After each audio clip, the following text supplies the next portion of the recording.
back into that picture plane and find your bearings, it's going to make it easier for you when you get in your painting. Okay, so now we're going to place the spheres and the shadows, whereas here we just did the whole picture plane. Right. Okay, so now I'm going to give it some contour, actually, huh? No, you're just going to do spheres. Sphere, Okay. just round, Just round, around. round, round. Everything out there is a sphere. Yeah. That's this one. And this is this one. And this is this one.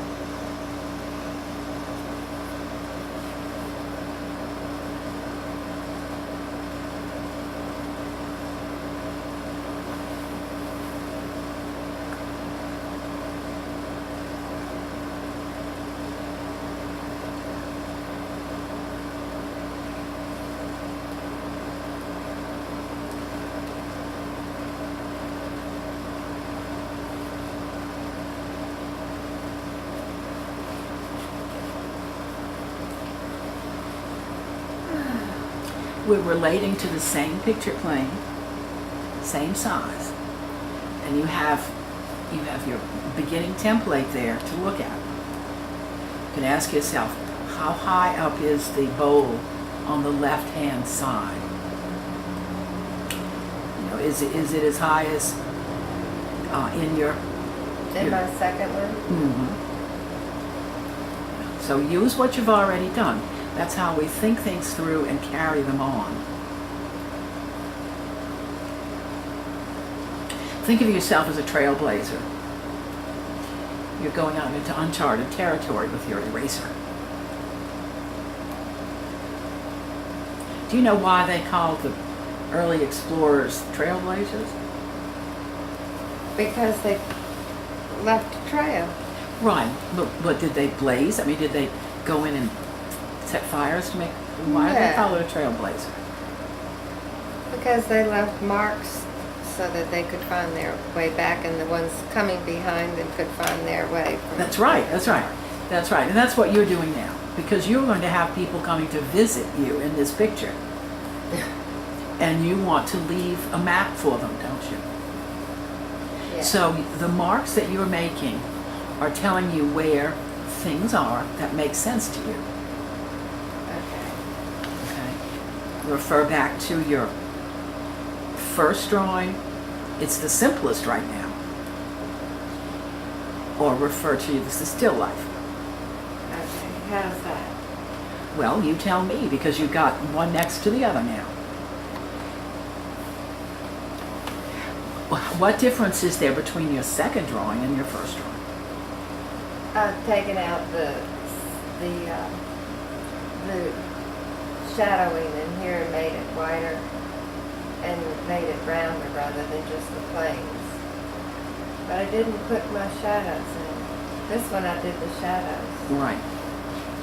All right. So we pay attention. It's our work. We're paying But it attention. has to be in different values to show. Well, do the best you See can. what- Yeah. Refine the shapes. So it's kind of weird.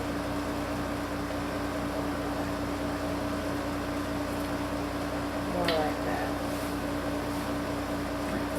Measure with your pencil or something the space between the top of the image and the bowl, top of the bowl.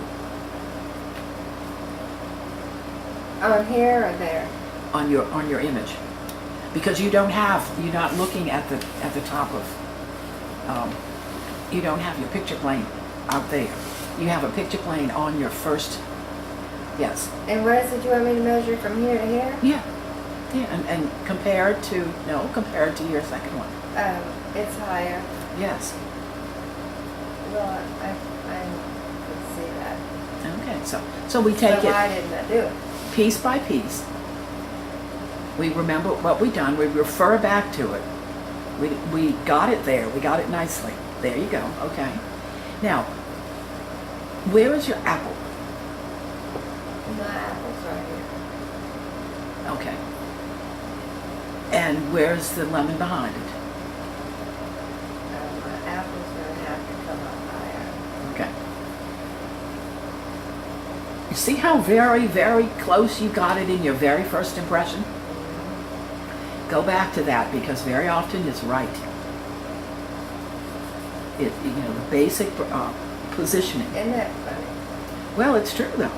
Yeah. And then the lemon comes out from it. So once you get the basic in the second one, it tells you to start drawing in line. This is where we draw. In the first one, we create chaos and we start to bring the main shapes forward, right? Create the chaos just by making it black. Then we pull those basic shapes out. Now I'm asking you to use what we learned in drawing. Choose a referent. I'm assuming it's the apple. Okay. So how do we start? We measure the apple against itself. Is the apple higher or wider than itself?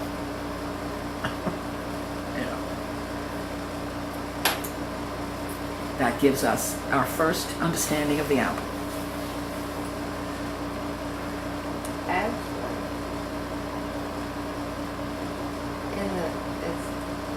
it's almost a rounded square. There you go. There you go. So it's almost, you know that. So yeah, it's a short, stubby apple. Mm-hmm. So you can use that apple, its height or width, as your referent from here on, right? Okay. Right. Because they're pretty much the same. Yeah. Okay. So where does the tabletop come into your picture? Make certain that has good standing here, because it holds everything in. Well, it's completely across the top. It's the whole. I'm not sure what you mean by where does it come in. Down. You see that little white space that you intuitively put in the first one? Here. No, at the right corner. Yeah, right there. Right here. That's your tabletop going in. Okay. So That's bringing our eye in. That's terribly important. So it's right there. Okay. It's bringing us into your referent. Okay. So where does the lemon behind the apple? Where does it hit the apple? It'll Right tell us here. how big the lemon is. Right here. Is the whole lemon in the picture? No. Is the right side of the lemon in the picture? Yes. Okay. Is there a space between the right side of the lemon and the right picture line? Yes. How much? Right here. Yeah. Mhm. How big is that space? Not as much as there. Okay, well, yeah. Okay, this is what we do. We ask the questions, comparison questions, and then we answer them. Okay, there you go. All right, so then the apple hits what after it goes up around the top? What does it hit next? The bowl up here. The bowl. Okay, let's see the bowl. And the bowl is a little bit away from the lemon because the back of the lemon is there. So you know to leave space for the lemon. Right. Because that's a thick piece of glass. Right like that. And then this will come away. Okay.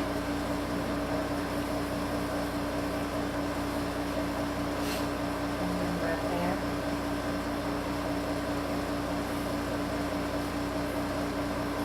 And then you have objects inside to do.